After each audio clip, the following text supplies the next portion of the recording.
They either, yes, I'm so sorry, my kid's been sick with the flu for 2 weeks, and then my other kid got it, and a work deadline. I really want to do it, I'm really sorry, I'll get it together. And then usually they do get better. Or they actually really aren't that interested, and they're relieved that I just gave them a way to bring it up. Yeah, you know, I'm just not sure I'm ready. Okay, I'm glad I know that now, right? So that's how you do it. So number 1, you told me you wanted blah, blah, blah, blah. Number 2, I'm noticing blah, blah, blah behavior. However you want to word it, it's fine. 3, tell me what's going on or talk to me about what's up. What do you guys think about that pattern? Love it. Who's going to use it on your kids tonight? I noticed you told me that you wanted to go on a trip, but I'm also noticing you're being a jerk. So talk to me about what's up. That's how you do it. Anna, do you have children? I do what? Do you have children? I do not have children. I love kids. I It'll used work to- great on kids, teenagers. Yes, it would work great on kids. All right. Any questions about the basic order of a conversation? I think that the biggest thing I want you to remember is give them the deadline. Let them own it. You ultimately own it. But when you hang up, they perceive that they are calling you. And plus, it's just fun. How many of you like it when your phone rings versus you doing all the outbound calls? It makes life easy. And you know what I even love to do? This is like leveling up a little bit. Is say, you know, call me by Thursday at 5. If I don't pick up, I might be with a client. Just tell me what the lender said on my voicemail. And I loved it. Like, I remember for a while the business got to where I'd come in and I'd have a stack of voicemails with leads saying, here's what they said, here's where I am, here's what's going on. It made life so much easier. I felt like I wasn't chasing people all the time anymore. I felt like they were, like we were now in a partnership. You guys said you started the class saying, help me know how to build relationships. This is now a relationship. It's a partnership versus me doing everything. Because the bottom line is they're gonna have to do stuff, right? And so I want to see, will they do stuff? Have you been tracking the amount of people that call you back versus the people that you have to call back as far as successful transactions go? I have not tracked that. That would be an interesting thing to track though. But what I will tell you is if people never call back, they don't get to the appointment stage. Because if it becomes, I'm not worried about once, maybe even twice. Because again, you're gonna have some emotional intelligence. It's not like always on the third one, always cut them off. You might be talking to someone that has a chaotic life and there's a lot of emotional judgment going on here of like, are they ready, are they not ready, and everybody's gonna be a little bit different. But what I can tell you is if someone had a pattern of continually not calling me, they just never got to the appointment stage. Because we would do the whole, I'm noticing this, you said you wanted this, just talk to me about what's up. And they would either then get it together or exit out of the process and they would become a follow-up. So, but I didn't track it. It's a great question. Any other questions? Okay. Are we good to keep going? Yeah. All right. Let's go to methods of digging for motivation. We're going to do this really quickly because I already taught you. We're just going to get it filled in now.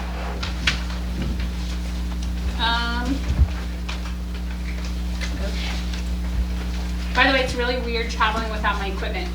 I made a commitment. In fact, my old team leader's not real happy with me right now because he made me promise not to work while I was on vacation. And he saw a picture of me teaching in Honolulu. And before class was over, my phone had blown up. I told you not to work. So, but I did travel without my phone and all my passwords have been changed. So, anyway, it's very interesting not having my equipment. All right, so let's jump into this. I've already taught this to you, but now you're just going to get it written down so you can reference it later. So number 1, under methods of digging for motivation, this is page 5 at the top. Number 1, it's ask an open beginning question. And I want you to picture back to the tree analogy. Dig a tree right here, right? Don't dig all over the yard. So this is like my groundbreaking question, my start the conversation question. So open beginning, and remember you have a cheat sheet for it, use it. Every class I teach, people are like, this is so hard. I'm having trouble. And then I say, use the cheat sheet, and then they laugh. Okay, I got it. So just use the cheat sheet. So open beginning, my personal favorite, and you can use any question you want, as long as it's open about motivation. My personal favorite is, man, moving is so much hard work. what put that on your radar? And I think it's because by acknowledging to them, this is hard work, I've personally found that they usually went deeper with me a lot faster. Because I was acknowledging to them, this is a lot of hard work. What makes you want to do it? And they just went deeper faster. So that's my personal favorite. Again, you can use whichever one is your preference, okay?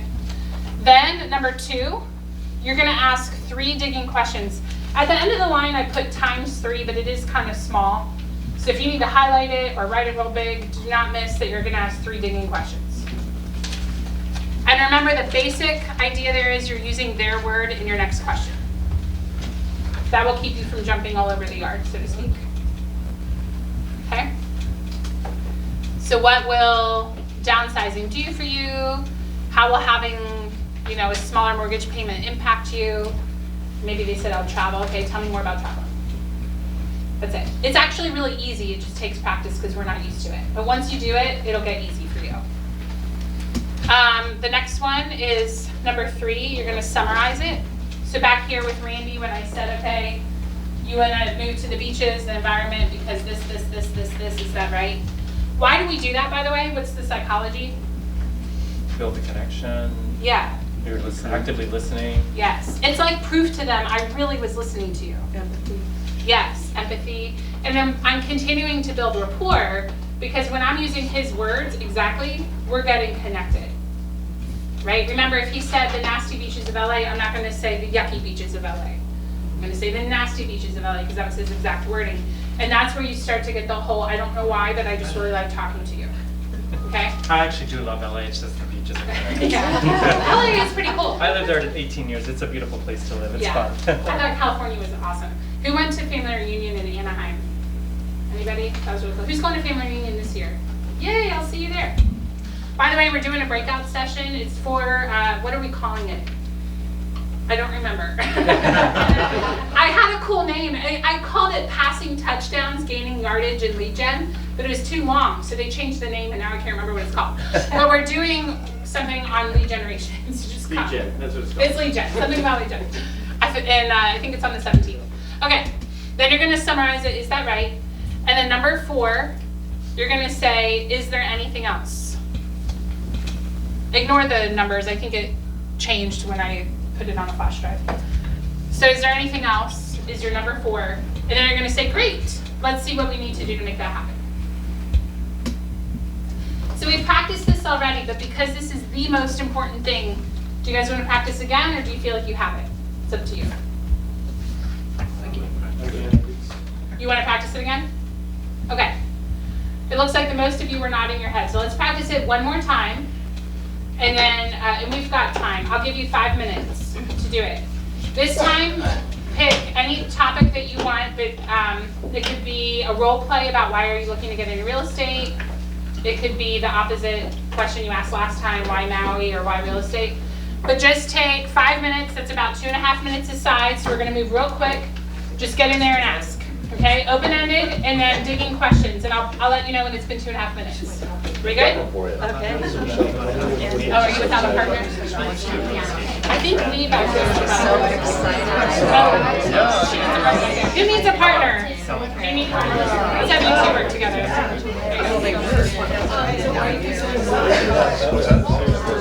Well, I've been thinking about You want to start? Let's talk on that. Your outdoor motivation. I need to practice on some of the realms in my brain. So you guys need to make some Some typical Maui.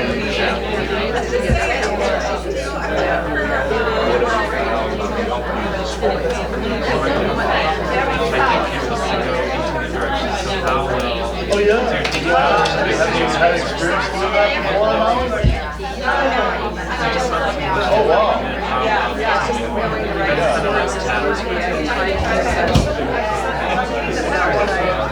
I mean, identifying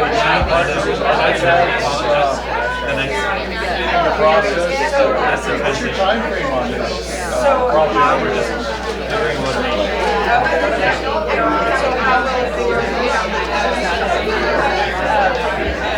Yeah, no, just projects that, people have passed away, so there's some projects that are forward with the right fundraising, or start from scratch. Okay, you haven't yet said switch? Switch?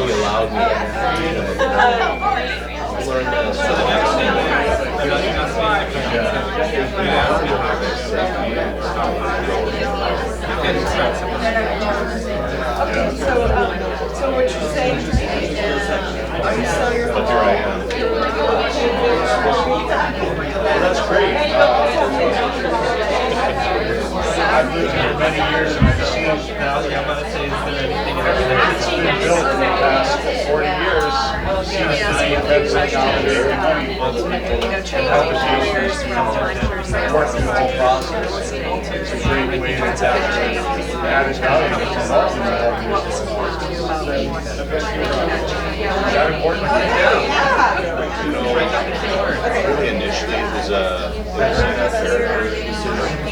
That I was doing something planning, so with what I have.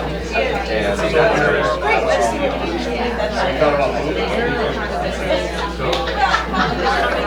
You two rapping. So what do you I'm really bad. It's like you want to change it. Well, that's important.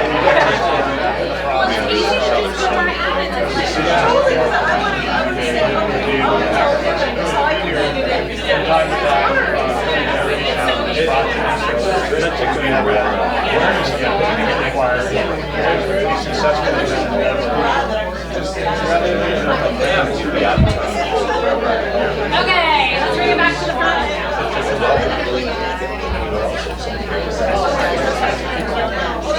Everybody good? Good to do it? Everybody good?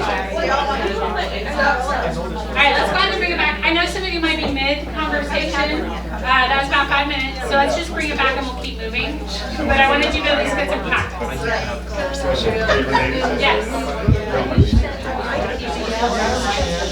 I don't share those, but I'll tell you at the end how to get more resources. Yes. Yeah. In fact, I'll do it now because 2 people just asked me how do I get more resources on this. So I'll be fully transparent with you. Okay. I am having a class coming up. I don't remember when it is, and I don't have my computer, and all my passwords have been changed. But one, I could come back to Maui and do the 2-day class. So I would be okay with that.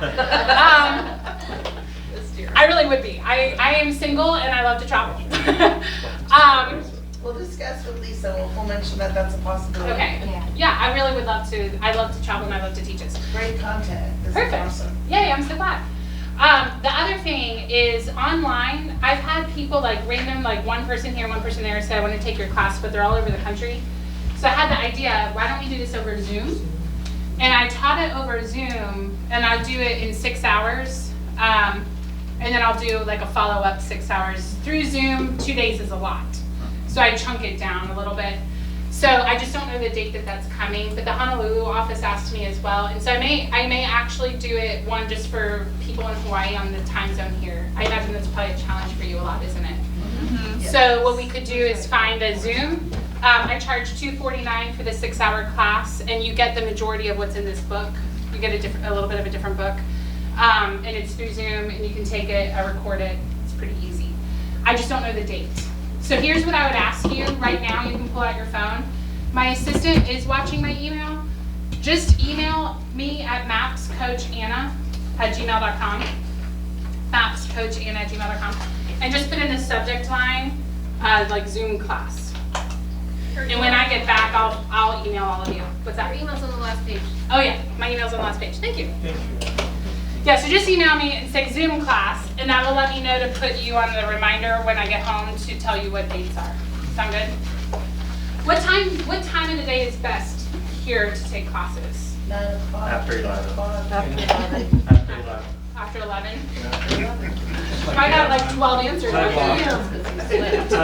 I'll just come back and do it in person, then we don't have to worry about it. How about that? But yeah, so we have that online source. The other resource, and this is not in your book, is ISA Mastermind Group on Facebook. ISA Mastermind Group. I run that group. There's about 4,000 people in there. My one caution to you would be There's 4,000 people in there. And I don't know everybody and what their training was. And so I have seen people post, and I know that their numbers are not where they should be, but in the group they're like, ooh, this script, this script. So what I would just say is if you're getting information from someone in there, ask them, what's the track record of this script? Because I don't know, there's no way I could know everyone in that group. So, but it's ISA Mastermind Group, and I run that. I post scripts in the files. I'll do videos sometimes. That's like the spot I go to make announcements. When I have a class coming up, I post it in there. That's where I'm posting where the family reunion breakout is. So that's kind of like my Facebook group where I announce everything. ISA Mastermind Group. It's not specific to KW. I started it years and years ago. And like I said, there's 4,000 people in there. Okay? But that's another spot. Sound good? All right, so here's what I'm thinking is let's go for another 20 minutes and I'll open the last 10 minutes for questions. Sound good? And tips, because I was joking. I said in exchange for the class while I'm on vacation, my request is give me tips and tell me what to do. So like I didn't think I could go to Mama's Fish House because I don't have a recommendation. She said go to the bar and you can get in. There we go. So really, I want tips. I do not like doing research, and literally, part of why I taught this on Monday is I thought they'll be able to tell me what to do the rest of the week, and then I won't have to do research. So I do want to hear some tips. All right, so uncovering objections. Again, we kind of already did this, but I want you to have the pattern written down so you can look at it later. So number one is you're going to welcome it and rephrase it. Welcome it and rephrase it. So you may or may not have noticed it. Oh, this is page 7. Page 7. Do you remember back here when we were role playing, someone said, I'm not ready? You may or may not have noticed this, but I said, I'm really glad you told me. That's what I mean when I say welcome. Why do we bother welcoming the objection? Why not just go right into asking questions? It validates. It validates. Yes. What else does it do? It tells you how to move forward. Tells me how to move forward. Yeah, because I'm going to invite them to tell me more in just a minute. I think it drops some walls, perhaps. Yes. We're used to, and guys, we have this happen too. We have an objection, and I'm picturing like, here's my objection, and then they dilute us with info, right? Info dumping, and it's kind of obnoxious, right? It's like, listen to me. You don't even understand what my concern is. This happened yesterday, actually. So I don't even remember what I asked. If someone was giving me all this irrelevant information about something here on the island, I don't remember what it was now. And I remember thinking this is frustrating to me because you're talking on and on and on and on about something that is totally irrelevant. And it was annoying, and it wasn't even an objection or a sales conversation, right? So part of me was like, chill out, Anna, you're on vacation. But the other part of me was like, ask me better questions. But do we all have that person in our life, and don't point if they're in the room, where you hate telling them negative stuff because they always have this reaction? And so you just kind of learned, like, that person I'm not going to share everything with just because they always have a reaction and then just don't want to deal with it. Well, I don't want to be that person. I want to be the person that people are comfortable telling me their concerns, because I can't overcome something if I don't know what it is. So I want to create an environment where I welcome what you have to tell me. So share with me. Tell me, okay? So if I say, I'm really glad you brought that up. Imagine the response. I don't want to pay your commission. Oh, really? Thank you for being honest with me. It's like a surprise, right? Like they're not used to that. So welcome it. So make sure in your notes, write it down, because people later ask me, what does this mean when it says welcome? So maybe write down a phrase, like, I'm glad you told me, thanks for letting me know, thanks for being honest with me, whatever works. And then you repeat it. The reason you repeat it is maybe you really did misunderstand it. I've had that happen before. So make sure you really understand it. Then you're going to do number 2, which is ask 3 digging questions. And it's right there, line number 2, ask 3 digging questions. You might want to write this down. These are a little different than your motivation questions. My job here is to figure out how do they think what they think, or why do they think what they think. It's not as much motivation in this section. So I like to ask the question, what makes you believe blank? So actually earlier when we were role playing, I don't know what your name is, but Mary. I love your shirt, by the way. I almost said the one with the pretty shirt. I don't know what your name is. But earlier we were role playing this, right?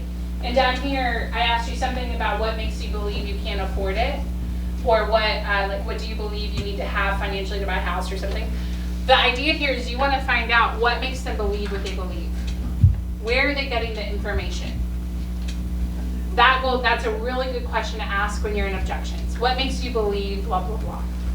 Why do you think blah, blah, blah? So you're going to ask 3 questions to really understand it. When they say they don't want to pay commission, what is it usually about? They want more money in their pocket. Let me ask you guys a question. I want you guys to speak up. If someone says, I don't want to hire a realtor, what do you think the reason is? Commission. But what else could it be?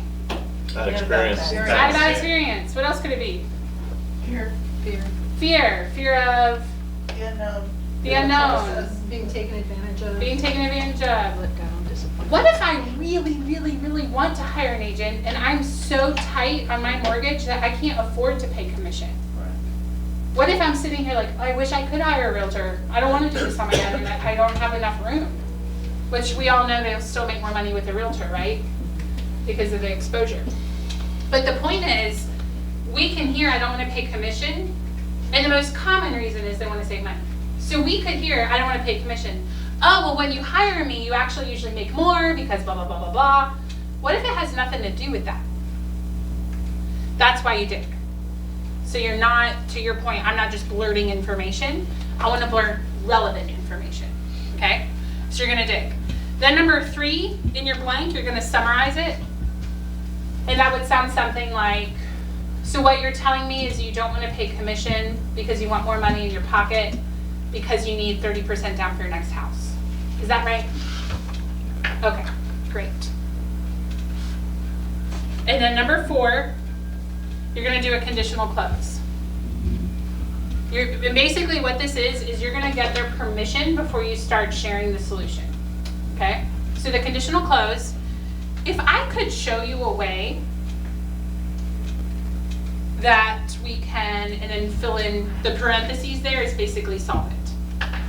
So if I could show you a way that I could list your house and earn you enough profit that you would still have 30% down for your next house, would you be open to that? Okay, great.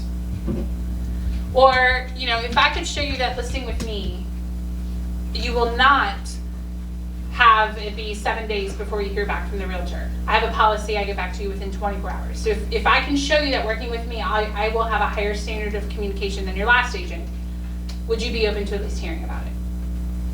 Does that make sense, everybody? Mm-hmm. Okay. If they say yes, and this is in your notes, if they say yes, go into what's called a feature benefit, and that's the last thing I'm going to teach you today. If they say yes, I'd be open to that. Go into what's called a feature benefit statement. If they say no, what that means is they have another objection. So, well, what else is holding you back? People rarely have one objection, right? It might be, I'm concerned about 30% down. And actually, I thought this the other day. Do people sell all their furniture and buy all new furniture when they move here? I wondered that, because it's got to be so expensive to ship anything here. So I was thinking it's starting totally over is what I imagine.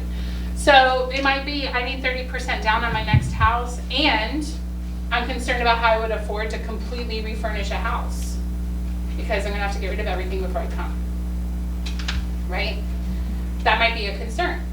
So they might have more than one thing, and you have to solve both. Have you ever set an appointment with someone and then they didn't show and it completely bewildered you because they seemed so a great appointment and then they just disappeared?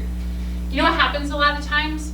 Is they're excited talking to you and you solved one of their objections, and in the moment they got caught up and excited because I'm going to move to Maui. And then they hang up and they remember the other 2 objections they had that you didn't ask about. And now they no-showed you. That happens at the car lot, right? I want this car, and then you leave and then you think all the reasons why you shouldn't do it, and now you don't buy the car, right? That's what happens. So that's why you say, if I could solve it, would you be open to it? And if they say yes, go ahead and solve it. And if they say no, ask, okay, what else is holding you back? Everybody good on that? Any questions on this pattern before I move on? Okay, let's do the last pattern, which is page 7, feature benefit. So before I teach you the pattern, I'm going to give you an example that will make this easy for you to remember. This is a true story.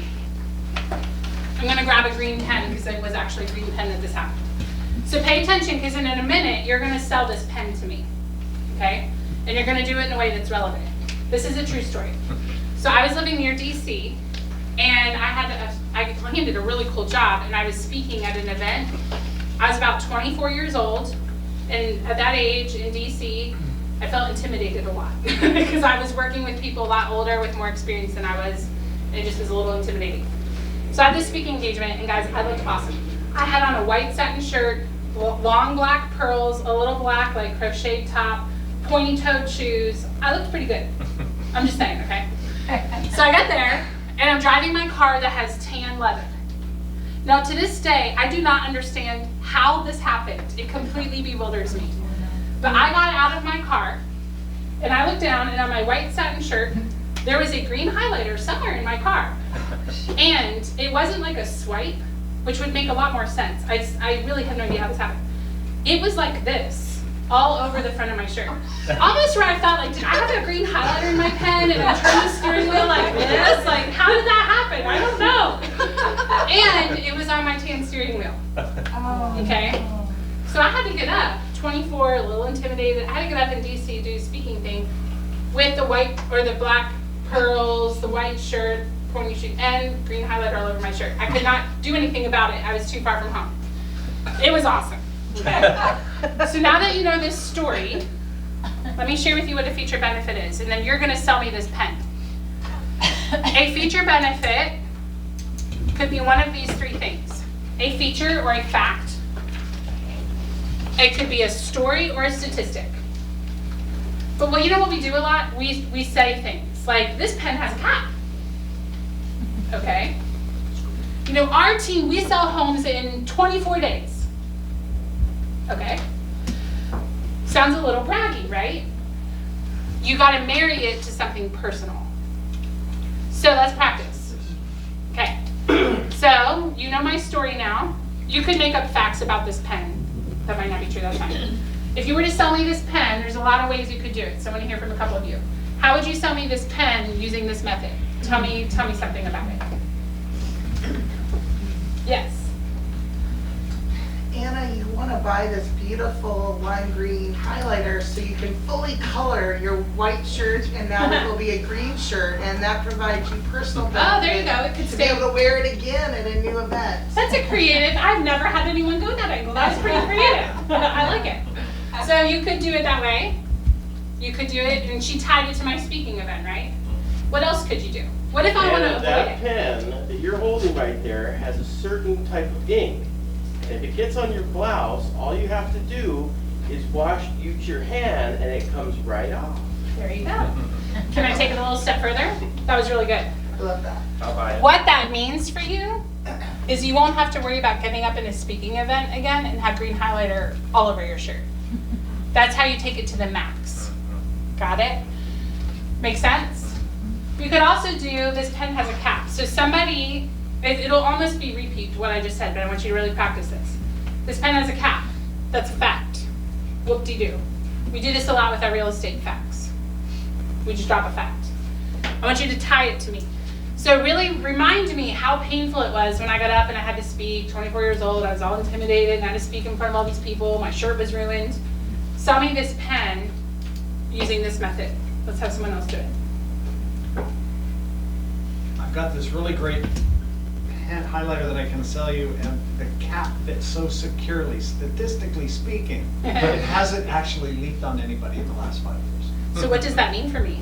Well, I can tell you a story about this woman who actually got up and spoke in front of a bunch of people, and she ended up with a superior product that actually leaked all over her shirt. That won't happen with hers. There you go. That was tying it to me, right? That was really tying it to me. So you want to tie it to the pain story. So let's take it to real estate for a minute. What is the average days on market here in Maui? And it probably varies, I imagine, depending where you are. But 90 to 120 days. How many? 90 to 120. 90 to 120. So what if someone said, I was just with another realtor, and my house sat on the market for 6 months, and it's painful because I've got 2 mortgages right now, it's painful because I have no extra money for anything because everything is going to these 2 houses. And I'm frustrated. It just was with someone else for 6 months. So first you gotta dig, right? We're skipping that right now. But you would say, okay, I'm glad you told me. Tell me more about the house and why you're concerned about relisting it. You would do the whole digging thing. But let's say we're at the end and you discovered that I'm nervous to relist it because I just cannot wait another 6 months. I'm really worried I'm gonna end up with the wrong realtor. I can't wait 6 more months. I can't even wait 2 more weeks. I am in so much pain right now, paying these 2 mortgages. Somebody give me a statistic, fact or story, and then tie it to my pain of having 2 mortgages. I can't put my kid in private school right now because I've got 2 mortgages. Or that's a big thing here, right? Yeah. So the typical agent out here in Maui sells a home in about 90 to 120 days. Okay. Our team, however, has a track record of selling them in 60 days. Okay. Would that be a benefit to you to work with our team? Yes, tie it to my pain. That was a very good statistic. Tie it to the, So if we were able to sell your home in the next 2 months, would that eliminate the pain that you're feeling with the double mortgages and all these payments that you're having right now? And, yes. you know, Bingo. See how it's tied to me? Which I'm glad you volunteered for that because that was one of your takeaways you wanted to get. Do you guys see the difference? Okay. So now we're still sharing information you're probably already sharing. But now you're going to marry it to something specific they said. So we, on average, sell homes in 60 days. What that means is within 60 days, with us, you likely will have no more 2 mortgages. You can put your kid back in private school. would that be a benefit? Yeah, would that work for you? Yeah, that's where a closed question is helpful. Any questions on that before we wrap up? So I've given you guys a lot of info. What I want to do real quick is have you take a minute for yourself. Keep it quiet in here. And I want you to think through what are no more than 3 takeaways. And here's why I say no more than 3. This is really fascinating. I love neuroscience. I feel like a big nerd. So what they found is if people have more than 3 goals, so think of you that did New Year's resolutions. Really think about this for a minute. If you have more than 3 goals you're working on, well, actually, let's do it this way. If you have 3 or less, you're likely to complete 2 or 3. So it's a pretty good success rate. If you have 3 goals, you'll likely get 2 out of 3, if not 3. It's pretty good. If you have between 4 and 10 goals, how many do you think you complete? 3, 2 or 3. 1. Oh. So if you have more than 4 goals you're working on at one time, you are likely to only get 1 of them done. If you have 11 or more, it drops to 0.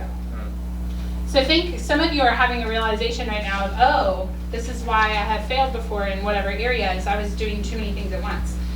This really lines up with Gary Keller's one thing, right? Yeah. So pick 3 or less things that you'll implement. Now you might implement everything from today over the next 6 months. That's fine. But you might say for the first